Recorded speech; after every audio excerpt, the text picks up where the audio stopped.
Brain ചിന്തിക്കുന്നതിനനുസരിച്ച് നമ്മുടെ കൈയും അല്ലേ, നമ്മുടെ ബ്രെയിൻ അനുസരിച്ച് നമ്മുടെ കൈയും വർക്ക് ചെയ്തുകൊണ്ടിരിക്കുകയാണ്.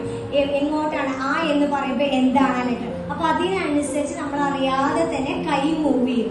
ഇതൊരു എക്സസൈസ് ആണ്. ഇൻ കേസ് നമ്മുടെ കുട്ടിക്ക് അക്ഷരം കറക്റ്റ് ആവുന്നില്ല, തെറ്റി പോവുകയാണ്, അപ്പൊ റെഗുലർ ആയിട്ട് ഇനിയിപ്പോ ഈ ബോർഡ് തന്നെ വേണമെന്നില്ല, നമ്മൾ കുറച്ച് അരിയോ മണ്ണോ എടുത്തിട്ട് ടച്ച് ചെയ്തിട്ട് ആ ഒരു ഫീലിങ്സ് ഉണ്ടാകുമ്പോൾ കെനസ്തെറ്റിക് ആയിട്ടുള്ള കുട്ടികൾക്ക് പെട്ടെന്ന് എടുക്കാൻ പറ്റും. അപ്പൊ നമ്മളുടെ കുട്ടികളുടെ ഓരോരുത്തരുടെ കഴിവിനനുസരിച്ച് നമുക്ക് ഒരുപാട് ടൂളുകളിലൂടെ നമുക്കിത് പഠിപ്പിച്ച് ശരിയാക്കാൻ പറ്റും. അപ്പൊ നമ്മളിത് അറിയേണ്ടത് ആരേറ്റും കമ്പയർ ചെയ്യാതെ നമ്മളുടെ കുട്ടിക്ക് കൃത്യമായിട്ട് എഴുതാനും വായിക്കാനും അറിയുന്നുണ്ടോ, ഇൻ കേസ് എന്താണ് അവിടെ പ്രശ്നമുള്ളത്. ചില വാക്കുകൾ 6 എന്ന് എഴുതിയാൽ അത് 9 ആയി പോകും. അതെന്താണ് പ്രോബ്ലം, അതെങ്ങനെയാണ് മാറ്റുക.